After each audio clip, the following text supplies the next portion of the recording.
સમગ્ર દેશમાં ગુજરાત પટોળા માટે પ્રખ્યાત છે।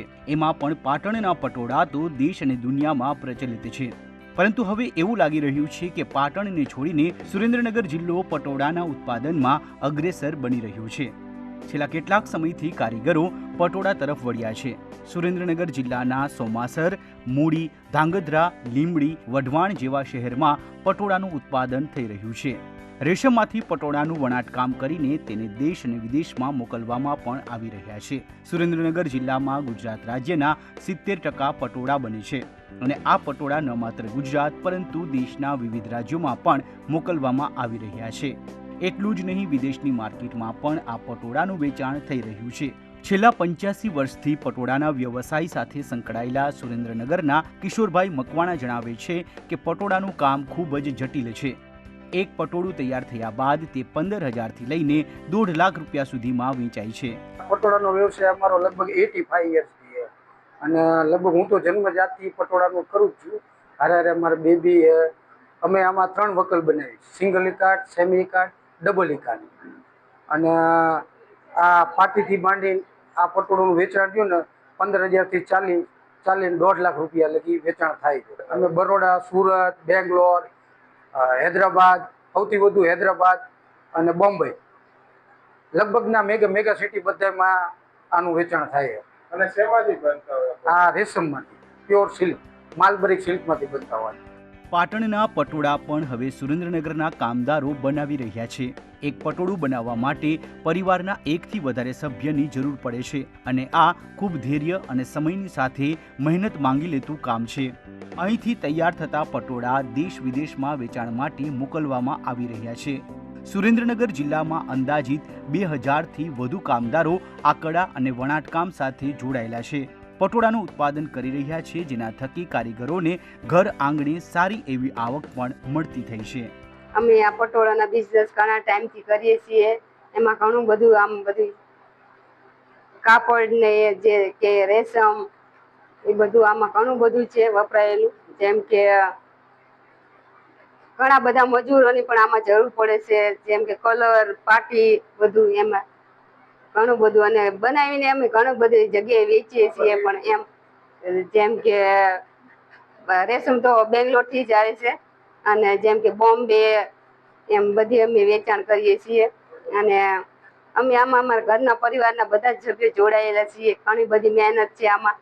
કલર બધું અમે જાતે જ કરીએ છીએ। બંધેજ, બાંધણી બધું જ આમાં બની શકે છે। જેમ કે ગાળો હોય તો એમાં બાંધણી પણ બની શકે છે એમ। જેમ કે ઘણા બધા કારીગરો આમાં સંકળાયેલા, બધાને ઘણા બધાને રોજગારી એમાં જેમ કે બધું મળી રહી છે કારીગરોને।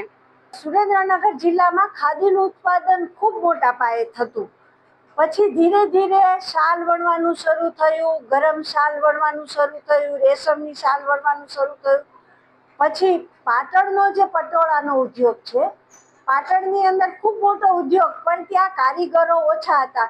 જ્યારે સુરેન્દ્રનગરમાં વણકરોની વસ્તી ખૂબ વધારે, ઘણી વધારે, એના લીધે આ ધંધા માટે, પટોળાના વ્યવસાય માટે આ વધારે યોગ્ય સ્થળ થઈ ગયું અને અહીં એમને કારીગરો ખૂબ મળવા લાગ્યા। એટલે અહીં એનો પટોળાની જે કળા છે એને વિકસાવવા માટેનું પૂરું એક ક્ષેત્ર મળ્યું અને એના લીધે આજે સુરેન્દ્રનગરની અંદર ખૂબ મોટા પ્રમાણમાં પટોળા બને છે। રાજકોટી પટોળા કહીએ, પાટણના પટોળા કહીએ, પણ એના મોટા ભાગના પટોળા તમને આશ્ચર્ય થશે પણ એ સુરેન્દ્રનગરમાં બને છે। ખાસ કરીને વઢવાણમાં ગણપતિની આજુબાજુ, પછી કોઠારિયા ગામ, દેદાદરા પાસે, લીંબડી, આ બધા ગામોની અંદર, મૂળી, સોમાસર, આ બધી જગ્યાએ પટોળાનું કામ ખૂબ મોટા પ્રમાણમાં બને છે। સુરેન્દ્રનગર જિલ્લો પટોળાના ઉત્પાદન માટે હવે પ્રસિદ્ધ બની રહ્યો છે। અહીંના પટોળા અન્ય રાજ્યોમાંથી આવતા કાચા માલ તરીકે રેશમમાંથી બનાવવામાં આવે છે। આ રેશમ ખૂબ જ મોંઘું અને કામ ખૂબ મહેનત અને સમય માંગી લેતું છે। પાટણના પટોળાને ટેગ માર્ક આપવામાં આવ્યો છે, પરંતુ સુરેન્દ્રનગરના પટોળાને ટેગ માર્ક આપવામાં આવ્યો નથી। આપણે કાચા માલની વાત કરીએ ને તો આ પટોળા જે છે એ રેશમમાંથી બને, રેશમના।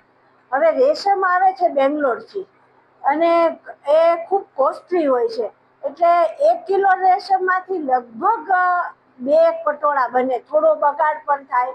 અને આની અંદર એક પટોળામાં લગભગ 3 પરિવાર કામ કરે ત્યારે એક પટોળું બને. એમાં સિંગલ ઇકતનું બને લગભગ 8 દિવસમાં બને, ક્યારેક 10 દિવસ થાય, ચોમાસાની સિઝનમાં ન બને.